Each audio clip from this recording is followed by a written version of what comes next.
Hello दोस्तों, info channel में आपका स्वागत है।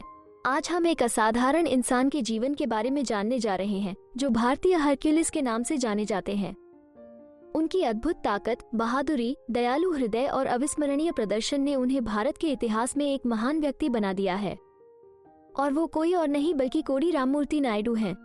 राजा, क्या तुम उनके बारे में और जानने के लिए तैयार हो? मुझे लगा कि तुम मेरी बात कर रही हो। खैर, मैं इसके लिए तैयार हूँ। तो राममूर्ति नायडू का जन्म 12 जनवरी 1882 को आंध्र प्रदेश के एक छोटे से गांव में हुआ था। बचपन से ही उनमें अद्भुत ताकत थी। उनके चाचा, जो खुद एक प्रसिद्ध पहलवान थे, उन्हें पारंपरिक कुश्ती में प्रशिक्षित किया। राममूर्ति प्राकृतिक रूप से ताकतवर थे और किशोरावस्था में ही वे अपनी शक्ति के लिए प्रसिद्ध हो गए थे। वाह, तो वे शुरू से ही मजबूत थे। हाँ, उनके बारे में एक और दिलचस्प बात है। जब वे मेक्सिको यात्रा पर गए तो उन्होंने कुछ ऐसा किया जिसने सबको चौंका दिया। उन्होंने एक सांड को ऐसे जमीन पर गिरा दिया जैसे कि यह कोई बड़ी बात नहीं है। एक सांड? ये पागलपन है। मुझे पता है। उनकी ताकत ने उन्हें अंतर्राष्ट्रीय स्तर पर बहुत प्रसिद्ध बना दिया। और फिर वो समय आया जब उन्होंने एक बड़े हाथी को अपनी छाती पर उठा लिया। एक हाथी? सच में? हाँ, इसी वजह से लोग उन्हें आधुनिक हरक्यूलिस कहने लगे। लेकिन क्या तुम्हें पता है कि उन्हें आधिकारिक तौर पर भारतीय हरक्यूलिस का खिताब किसने दिया था? नहीं पता। किसने दिया था? मैं तुम्हें अभी नहीं बताने वाली हूँ। तुम्हारे पास वीडियो के अंत तक का समय है इसे जानने का। और दोस्तों, अगर आप में से किसी को पता है कि राममूर्ति नायडू को भारतीय हरक्यूलिस का खिताब किसने दिया था, तो नीचे कमेंट में बताएं। देखते हैं कौन सही जवाब देता है। तुम मुझे इंतजार करवाओगी? बिल्कुल, चलिए आगे बढ़ते हैं। प्रसिद्धि के बावजूद राममूर्ति बहुत उदार व्यक्ति थे। उन्होंने अपनी कमाई का एक बड़ा हिस्सा दान में दे दिया।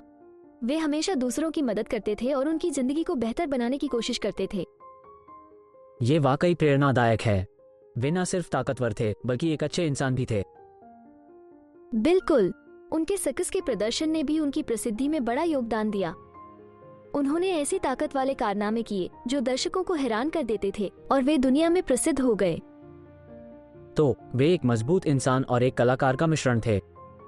यह एक दुर्लभ संयोजन है। हाँ, बिल्कुल सही। उन्होंने अपनी शारीरिक प्रशिक्षण के साथ अपनी शिक्षा भी पूरी की।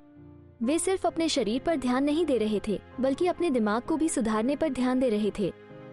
और बाद में उन्होंने एक जिम में भी काम किया, दूसरों को फिट रहने और स्वस्थ रहने के लिए प्रेरित किया। उन्होंने सच में बहुत कुछ किया, है ना? हाँ, बिल्कुल। और अब चलिए हमारी चुनौती पर वापस आते हैं। क्या तुम्हें कोई अंदाजा है कि उन्हें भारतीय हरक्यूलिस का खिताब किसने दिया था? अभी भी कोई अंदाजा नहीं। ठीक है, समय खत्म हो गया और जवाब है किंग जॉर्ज और क्वीन मैरी उनके कारनामों से प्रभावित हुए थे और उन्होंने उनकी शारीरिक शक्ति को देखकर उन्हें भारतीय हरक्यूलिस का खिताब दिया। वे पहले भारतीय थे जिन्हें रॉयल दंपति द्वारा इस तरह सम्मानित मिला। एक ब्रिटिश राजा? ये तो कमाल की बात है। हाँ, और यह खिताब उनके साथ ऐसा जुड़ गया कि वे भारत और दुनिया भर में एक महान व्यक्ति बन गए। राजा, तुम्हें पता है कि एक अफवाह है कि RRR फिल्म के अभिनेता रामचरण राममूर्ति नायडू पर बायोपिक बनाने जा रहे हैं। यह अद्भुत है। अगर यह खबर सच है तो मैं वो फिल्म जरूर देखूंगा। खैर, मैंने आज कुछ नया सीखा। और रानी, धन्यवाद इस मूल्यवान जानकारी के लिए।